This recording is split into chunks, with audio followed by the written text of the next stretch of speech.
আর মমতা ব্যানার্জির পরিবারকে যদি আরো চুরি করতে দিতে চান, তোলামূলকে ভোট দিন।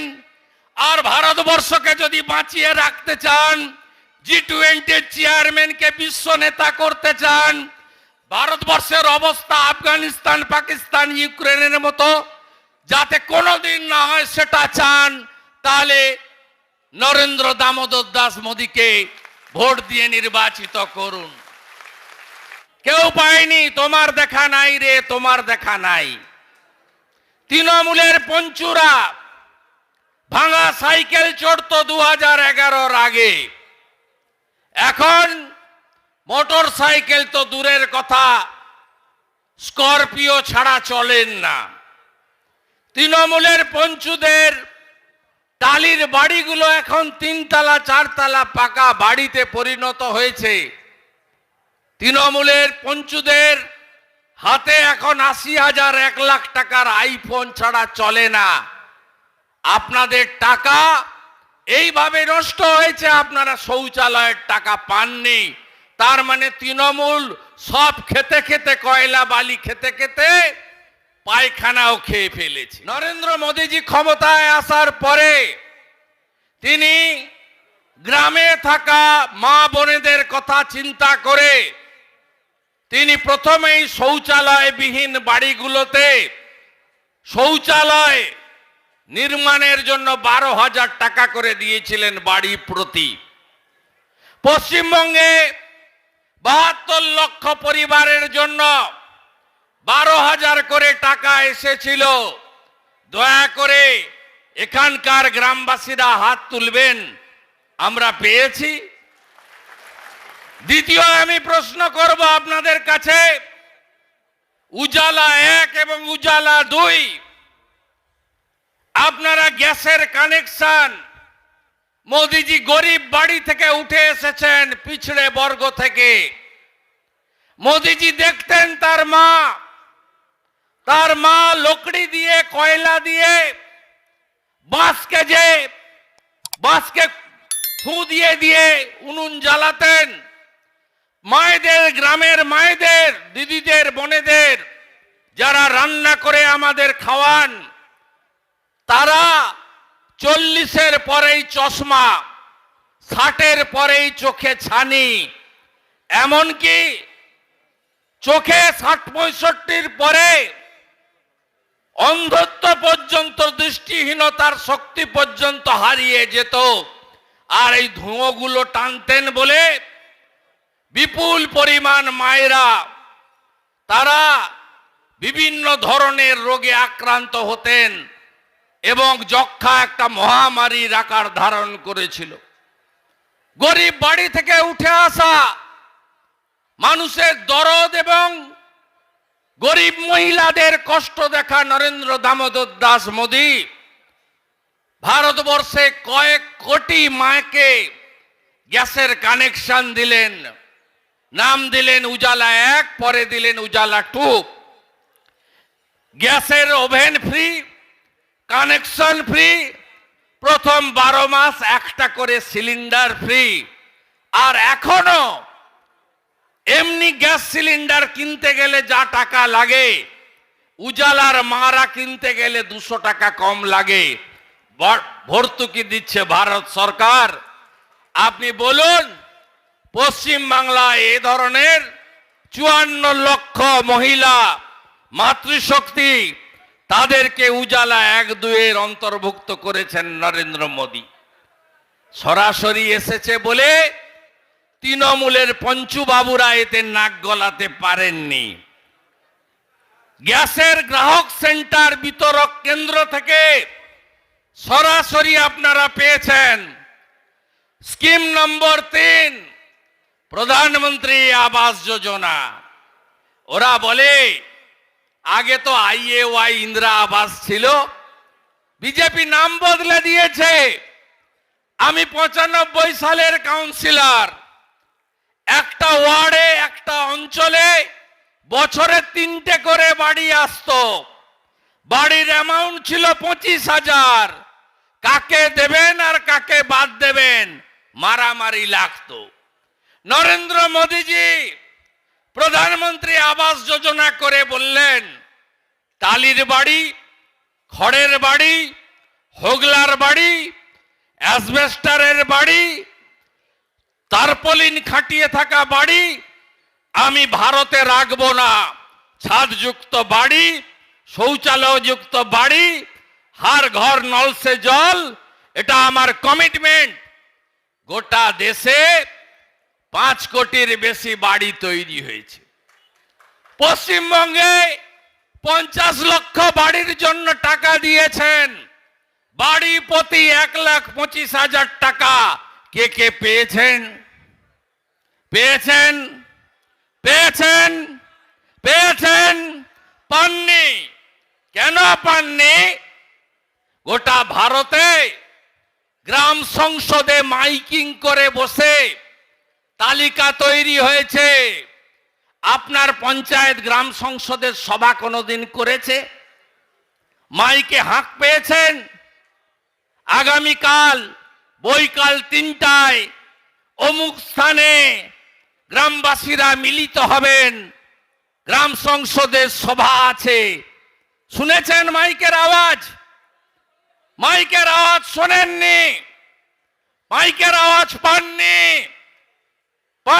পশ্চিমবঙ্গে 50 লক্ষ বাড়ি, তৃণমূলের পাকা বাড়ির লোকেরা গোয়াল ঘর দেখিয়ে, রান্নাঘর দেখিয়ে, ফলস চামড়া বেঁধে তারা লুট করেছে গরিবের বাড়ি।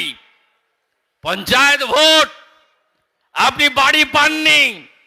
শেষের 10,98,000। আমি এই রাজ্যের বিরোধী দলনেতা, আমি এই কমপ্লেন করলাম। ভুলে ভরা তালিকা আটকান। 17টা টিম এসেছে, রিপোর্ট দিয়েছে। তালিকায় বৈধ যোগ্য লোকরা বাদ গেছে, অযোগ্যরা স্থান। গ্রাম সংসদের সভা হবে ধর্ম দেখে নয়, সম্প্রদায় দেখে নয়, দল দেখে নয়। যে পাওয়ার যোগ্য সেই পাবে। আর আগের তালিকা বাতিল হবে। 6 মাসের মধ্যে প্রধানমন্ত্রী আবাস যোজনার বাড়ির তালিকা নতুন করে বানিয়ে দিল্লি থেকে টাকা আপনার অ্যাকাউন্টে প্রথমে 50 ভাগ, তারপরে 50 ভাগ ঢুকবে। এবং কথা দিয়ে যাচ্ছি, পার্টি অফিসে বসে বিজেপি আবাস যোজনার বাড়ির তালিকা করবে না, গ্রাম সংসদে বসে হবে। সে যদি তৃণমূলের লোক হয়, সিপিএম এর লোক হয়, তার যদি পাওয়ার যোগ্যতা থাকে তাহলে তিনি পাবেন। দায়িত্ব বিজেপির। সেই জন্য নরেন্দ্র মোদীর স্লোগান সবকা সাথ, সবকা বিকাশ, সবকা বিশ্বাস, সবকা প্রয়াস। আমরা এটা করে দেখাই, অন্য রাজ্যে হয় না। এ জিনিস আপনি বঞ্চিত। আপনার জমি আছে, পিএম কিষাণ সম্মান নিধি বছরে 6,000 করে টাকা, 3 দফায় 222। কে কে পেয়েছেন? পেয়েছেন? পশ্চিমবঙ্গে 73 লক্ষ কৃষক আছে যারা পাওয়ার যোগ্য। মমতা ব্যানার্জি 31 লক্ষ কৃষকের নাম পাঠিয়েছেন। কবে পাঠিয়েছেন? স্কিম চালু হয়েছে 17 সালে। 19 সাল থেকে সবাই পাচ্ছে, 18-19 থেকে। পশ্চিমবাংলার কৃষকরা পায়নি। 21 সালের 5ই জানুয়ারি নরেন্দ্র মোদীজি হলদিয়াতে এসে বলেছিলেন তালিকা দিন, টাকা দিয়ে দেব। তালিকা পাঠানোর দায়িত্ব কার? রাজ্য সরকারের। তালিকা তৈরির দায়িত্ব কার? পঞ্চায়েতের। আজকে আমরা 77-এ আটকে গেলাম, 148 পেলাম না। কেন পেলাম না? সংখ্যালঘু ভাইরা 100 জনের মধ্যে 91 জন মমতা ব্যানার্জিকে ভোট দিল। এক একটা সংখ্যালঘু বুথে 800 ভোট পড়লে 795টা ভোট তৃণমূলকে দিল। তাদেরকে মমতা ব্যানার্জি ঘুরে ঘুরে প্রচার করলো, এই তুমি সংখ্যালঘু, এনআরসি আসছে, বিজেপি এলে তোমাকে ডিটেনশন ক্যাম্পে পাঠাবে। আমি প্রশ্ন করি, সংখ্যালঘু আমার উত্তরপ্রদেশে 20% সংখ্যালঘু থাকে। কজনকে যোগী আদিত্যনাথজি 7 বছর মুখ্যমন্ত্রী 7টা লোকের নাম বলতে পারবেন তাড়িয়েছে? আসামে বিজেপির সরকার এতদিন ধরে আছে, বলুন না একটা লোকের নাম তাড়িয়েছে?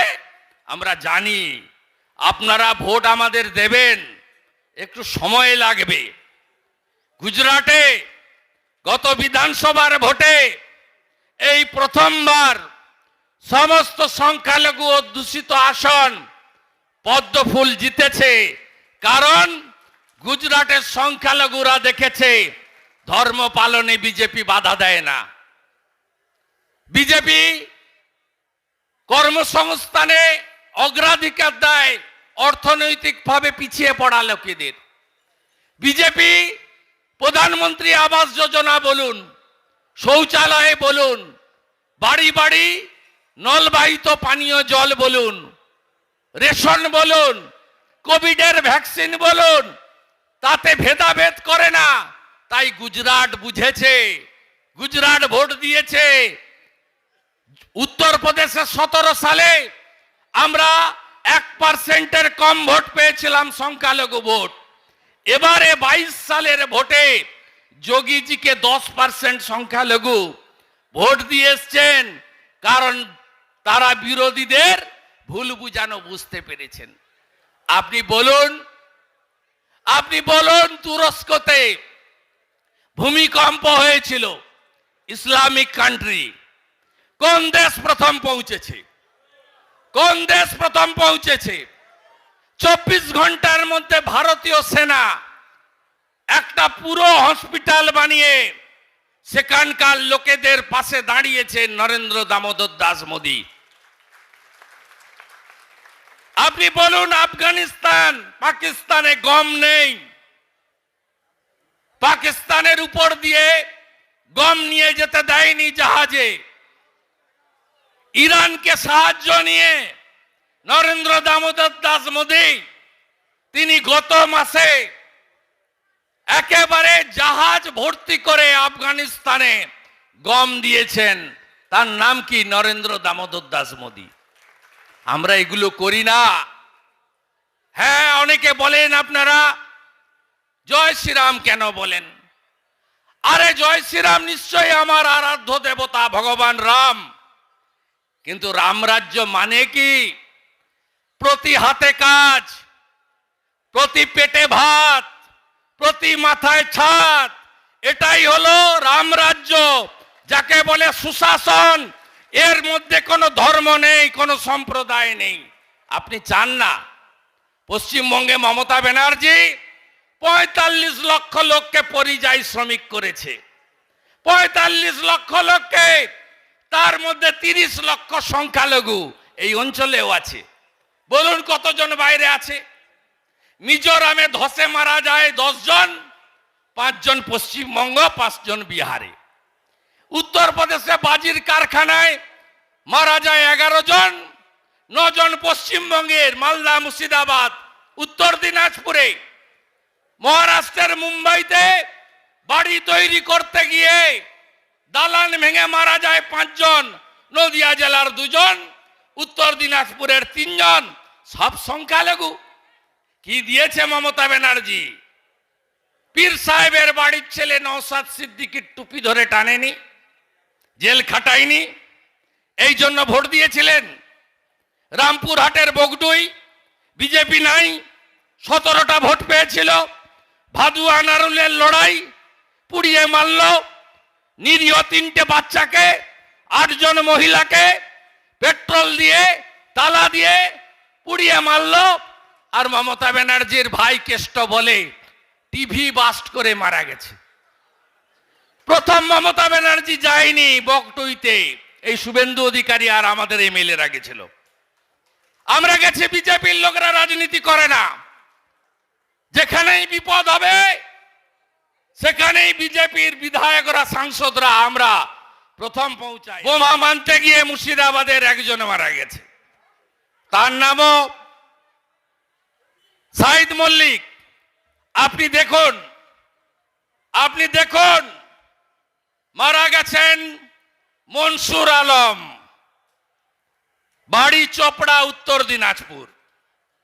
মারা গেছেন মুস্তাফা শেখ, বাড়ি সুজাপুর, মালদা। মারা গেছেন ফুলচাঁদ শেখ, খড়গ্রাম, মুর্শিদাবাদ। মারা গেছেন মোজাম্মেল শেখ, এই পঞ্চায়েত, এই 8 দিনে, আগের কথা বলছি না। মোজাম্মেল শেখ নবগ্রাম, মোরসালিন বিশ্বাস বেলডাঙ্গা, মুর্শিদাবাদ। সেলিম মোল্লা ভাঙড়, মহিতুন মোল্লা ভাঙড়, রশিদ মোল্লা ভাঙড়। আর একমাত্র সংখ্যালঘু নয়, শম্ভু দাস দিনহাটা, বিজেপি কর্মী। তার মানে 8-এর মধ্যে 7। বোম বাঁধবে কে? সংখ্যালঘু। বোম মারবে কে? সংখ্যালঘু। বোমাতে মারা যাবে কে? সংখ্যালঘু। মিছিলের আগে কে? সংখ্যালঘু। জেলের ভিতর কে? সংখ্যালঘু। মরবে কে? সংখ্যালঘু। এই হচ্ছে মমতা ব্যানার্জির দান আপনাদের প্রতি। এরপরেও ভোট দেওয়ার ইচ্ছা আছে নাকি? আর সিপিএম কে ভোট, তৃণমূল মানে তো চোর, আপনারাই বলেছেন। তৃণমূল মানে চোর, চাকরি চোর, বালি চোর, গরু চোর, কয়লা চোর, সোনা পাচারকারী, আবাস যোজনা চোর, শৌচালয় চোর, বার্ধক্য ভাতা চোর, বিধবা ভাতা চোর, প্রতিবন্ধী ভাতা চোর, 100 দিনের টাকা চোর, আমফানের টাকা চোর। তৃণমূল মানেই চোর। আপনি বলুন, এখানে সিপিএম এর সঙ্গে নাকি লাল ঝান্ডার লড়াই। আরে 18 সালে প্রার্থী দিতে পারেননি সিপিএম, এবারে তো বিজেপির দয়ায় প্রার্থী দিয়েছেন। কেষ্ট পার্থরা জেলে বলেই প্রার্থী দিয়েছেন। হত কাটবো আমি, কই খাবে তুমি। হ্যাঁ, গণশক্তি, তাতে মমতা ব্যানার্জির ছবি নেই, খুব কায়দা করে বাদ দিয়েছে পাটনাতে। নিচে ছবি দেখুন, সীতারাম ইয়াচুরি, সীতারাম ইয়াচুরি, রাহুল গান্ধী, মমতা ব্যানার্জি, সব চোরেদের পাঠশালা একসঙ্গে মিলিত হয়েছে। চোরেরা করুণানিধির পরিবারকে যদি আরো চুরি করতে দেন, ডিএমকে কে ভোট দিন। শারদ পাওয়ারকে যদি রাজত্ব করতে দেন পরিবারকে, এনসিপি কে ভোট দিন। মুলায়ম সিং যাদবের পরিবারকে যদি টিকিয়ে রাখতে চান, অখিলেশ যাদবকে ভোট দিন। লালু যাদবকে যদি আরো গোখাদ্য চুরি করার সুযোগ দিতে চান, তেজস্বী যাদব রাজদকে ভোট দিন। আর কংগ্রেসকে, গান্ধী ফ্যামিলিকে যদি টিকিয়ে রাখতে চান, সোনিয়া মাইনর হাতে যদি ভারতবর্ষ ছেড়ে দিতে চান, তাহলে কংগ্রেসকে ভোট দিন। আর মমতা ব্যানার্জির পরিবারকে যদি আরো চুরি করতে দিতে চান, তোলামূলকে ভোট দিন। আর ভারতবর্ষকে যদি বাঁচিয়ে রাখতে চান, G20 চেয়ারম্যানকে বিশ্ব নেতা করতে চান, ভারতবর্ষের অবস্থা আফগানিস্তান, পাকিস্তান, ইউক্রেনের মতো যাতে কোনোদিন না হয় সেটা চান, তাহলে নরেন্দ্র দামোদর দাস মোদীকে ভোট দিয়ে নির্বাচিত করুন। ফলের বাগান মানে কি জানেন? আম গাছে আম হয় না, জাম গাছে জাম হয় না, লিচু গাছে লিচু হয় না, কাঁঠাল গাছে কাঁঠাল হয় না, জামরুল গাছে জামরুল হয় না, জাম গাছে জাম হয় না, নারকেল গাছে নারকেল ধরে না। একটাই গাছে ফল ধরে, সেটা হচ্ছে কলা গাছ। কারণ কলা গাছে স্কিম করে টাকাগুলো ঝেড়ে দিলে পরে যখন দিল্লি থেকে ইনকোয়ারি আসে, বলে ঝড়ে উড়ে চলে গেছে। আপনার আমফানের ঝড় হয়েছিল 2021 সালে, 2020 সালে করোনার মধ্যে। মোদিজি ঝড়ের পরের দিন বসিরহাটে এসেছিলেন, সঙ্গে সঙ্গে 1000 কোটি চেক দিয়ে চলে গেলেন। দিল্লি গিয়ে আরো 2750 কোটি টাকা পাঠালেন, মোট 3750 কোটি টাকা। যার ঘর ড্যামেজ হয়েছে তার জন্য 20,000। কে কে পেয়েছেন? তোমার দেখা নাই রে, তোমার দেখা নাই, সব ঝেড়ে দিয়েছে। গাই গরু যার মারা গেছে 30,000 টাকা পাননি আপনারা। ফলের বাগান যার নষ্ট হয়েছে ইউনিট প্রতি 6,000 টাকা। ফিশারি, পোল্ট্রি, গোটারি সবার জন্য অর্থ দিয়েছিল ভারত সরকার, কিন্তু টাকা পাননি। এখানে একটি বিশেষ সম্প্রদায়ের প্রার্থনার সময় হয়ে গেছে, তাই আমাকে থামাতে হচ্ছে।